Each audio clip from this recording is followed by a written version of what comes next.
past month. Let's bring in Hatem Dhiab. He's a managing partner at Gerber, Kawasaki Wealth and Investment Management. So, Hatem, are the FANGs dead? Is the grouping no longer relevant? What do you think?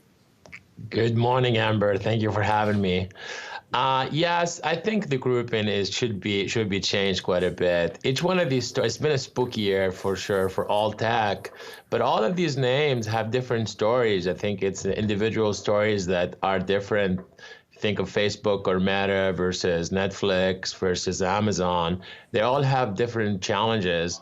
And we've seen this year that, once the rates have started going up, that decoupling is starting to happen between these names, and the individual stories matter most. So as the thread comes undone for this grouping, what are the individual stories that you're focusing on? Which are the names that you want to pick up amidst the wreckage? Well, So we don't like Meta, we don't like Facebook because I don't think the pivot they're trying to do from being a social media company to being a VR, AR company or a metaverse company is a really, really tough thing to do. And it's not that we don't believe in the metaverse, it's just that what they're trying to do and the amount of money they need to spend to get there is just going to take a long time for that to happen.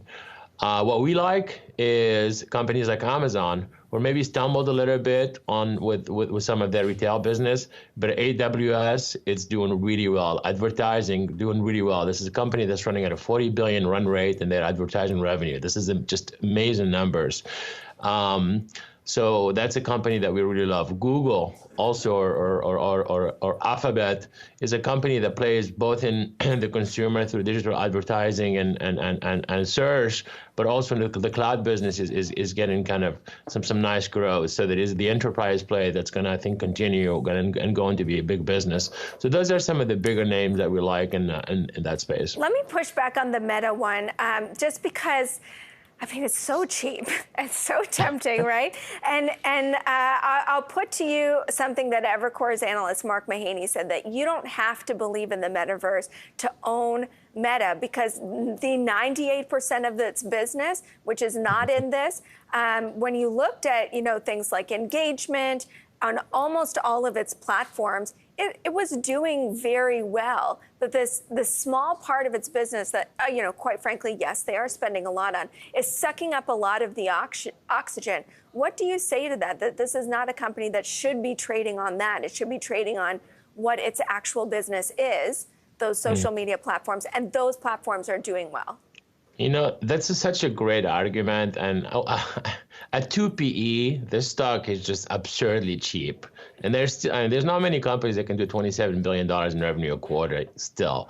However, when you lose trust with consumers, it's really tough to get that back. And for us, the reason why we don't like Meta, we don't like Facebook right now, because the business they're trying to build is largely built on trust. You have to trust consumers to give them all that. Consumers have to trust you to be able to give you all that data if you are in the metaverse and so forth. And also, consumers are no longer using Facebook. I know they have 2 billion users a month, but a lot of them are, all the younger users are not using it anymore. So there is a lot of kind of weaknesses that you're seeing in their business. And how do you value a growth stock that is no longer growing? That's the question, really. What does it tell you when the market can rally without these stocks, that the leadership is changing? Typically when we have had those rare green days in the market this year, it had been going back to tech, but that has not been the case in the month of October. I keep saying, what's old is new again. It's those old world industrials that are popular. Do you think that's a sustained trend, and would you look to kind of follow that trend forward? Well, as a wealth manager and investment manager, for us, this is good. Diversification works, right? We want to have different sectors that actually work at different times, right? We were never content with just one sector leading the whole market. When you have 4 or 5 companies leading the whole market, that's really a recipe for problems. So I think that's a good thing that we have other sectors. But also, as an investment manager, this also creates an opportunity to look at for good names, good managers, good CEOs, good companies and sectors that really will do well in this environment or in growing environment and so forth. So it really kind of creates an awesome opportunity despite all the wreckage and the issues that are going on with the with the big fangs. Okay, I gotta ask you about Tesla. Excuse me. I have to ask about Tesla because, and of course it's related to Twitter. And the question is, what do you think, I think Tesla is a name you like, right? Do you own Tesla?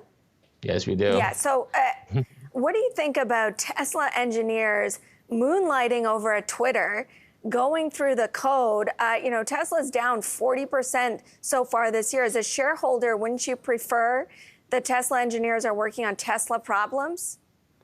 Yeah, I think, listen, there's a lot of negativity around Elon Musk and what's going on. And frankly, Tesla stock is down quite a bit, not just because of the tech wreckage, but also because of all the negativity from the Twitter deal. And we know all the negativity around that. Tesla has 60% of their employees who are engineers. So I don't mind if they lend some brains towards improving Twitter. I think it's known to us at least that Elon bought Twitter not just for the money, but also he bought it because he really wants to improve the platform. And if there is some skill set that can be brought into Twitter, and some of these engineers can really help redesign the platform or make it better, really for the sake of humanity, I think that's a good thing.